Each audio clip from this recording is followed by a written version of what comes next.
Welcome, lovers of product. I am here with Duncan McCreery from MemberClicks. Duncan, could we start maybe give us a little of your background? Absolutely. So my current role is the Chief Product Officer at MemberClicks, and I've been with the company for 10 years. I was the 15th employee, and I've worked in just about every department before spending the past 5 years in product. Awesome. Sounds exciting. And what did you do before MemberClicks? Before MemberClicks, I was a teacher. I taught English as a second language in a small city outside of Moscow.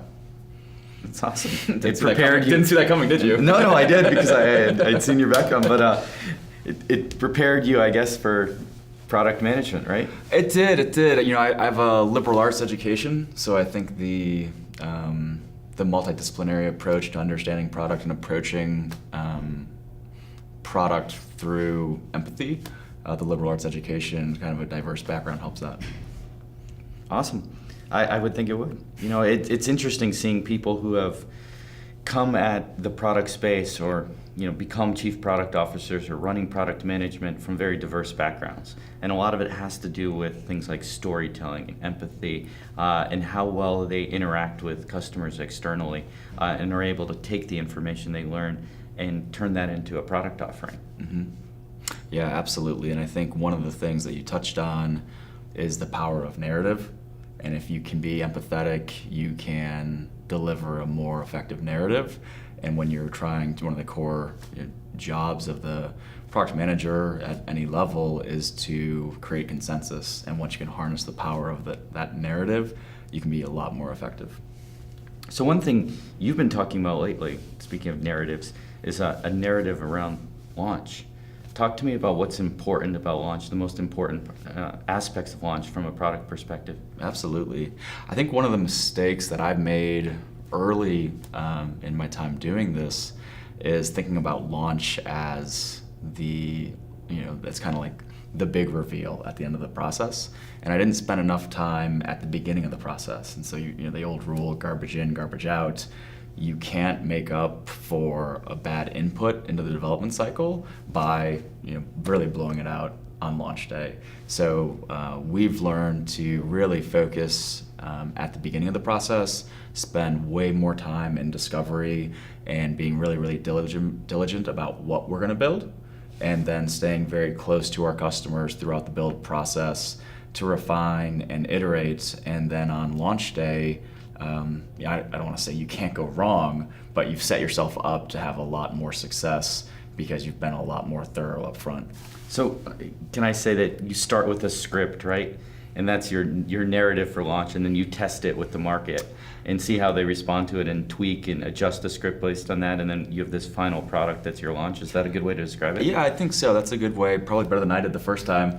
But if you think about a hypothesis of a customer problem that you're going to solve through this feature, that hypothesis really is the narrative, because you're telling the story of a customer and a pain point or a friction point that they're having. And once we understand that narrative as a team, we're better positioned to solve it. So take me through that process. Let's start with discovery and talk about that a little bit. How do you approach it? What's important for people to understand about that and do it effectively? Absolutely. So there's a balance to it, right? Because if you, no one in product is short of good ideas coming across their desk, whether they're coming internally or coming externally, coming from the team, coming from your own experience, and you have to inventory those and categorize those. And then the step that we take is to get those ideas in front of our customers at scale. So our team will do per person anywhere from 5 to 10 customer calls every week.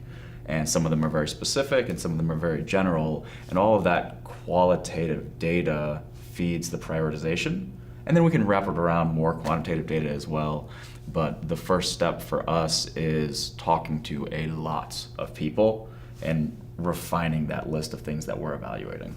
Okay. And then where do you go from there? So after we have our short list of things, we typically take it to our design team, and depending on what it is, we'll do prototyping.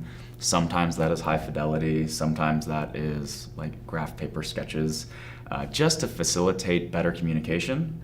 And we try to have awkward conversations, both internally and with customers. And what I mean by that is when you're facilitating an awkward conversation, you're typically putting a drawing or a prototype in front of a customer and just seeing how they react, and not really guiding them, not really introducing it, but letting them see that. And then you're initially gauging two things. One, do they get it? Do they look at it and can they derive the context to understand what we're trying to solve? And two is, are they excited about it?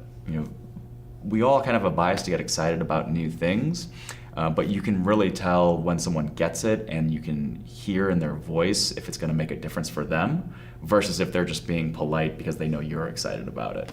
And so in that awkward moment, you're able to gather those types of learnings, and that then informs your priority.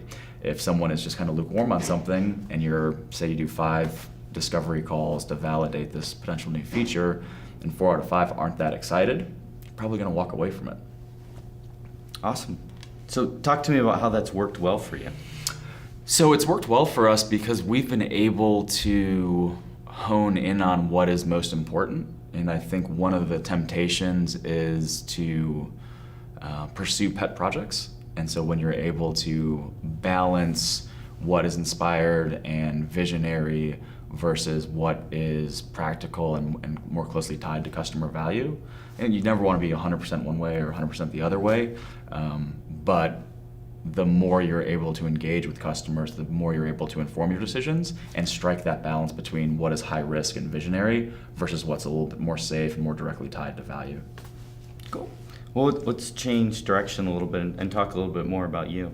So you've been as Chief Product Officer, you're obviously in charge of the product there, and you've also had another experience, teaching English as a language. Throughout your career, if you had to pick out a moment or two that you're most proud of, what was it? Oh, good question. So I think for me, that's changed a lot in the past year. At MemberClicks, we're in a pretty drastic growth phase right now. So for the bulk of my time in product, it was a team of 1, and you're looking at them. And over the past 12 months, we've built out the product team to be a team of 8. And so going through that process, getting the right people on the team, getting the right culture established on the team, that's really been kind of a crowning achievement of a lot of years before that. So looking at it from a different angle, what keeps you up at night? What worries you these days?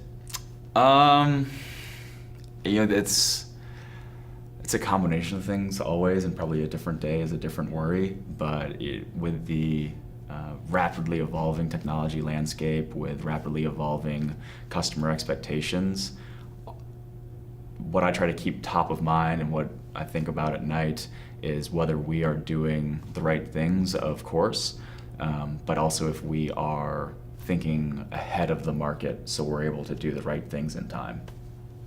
Awesome. And then finally, and most importantly, 3 words to describe yourself. 3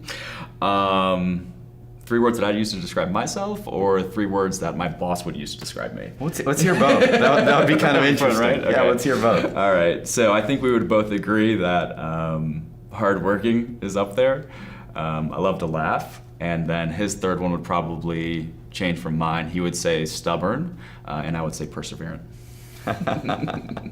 That's the same coin, right? Yeah, Just exactly, depends on how you look at it. Well, thank you. This is great. Absolutely. Thank you. Thanks, Duncan.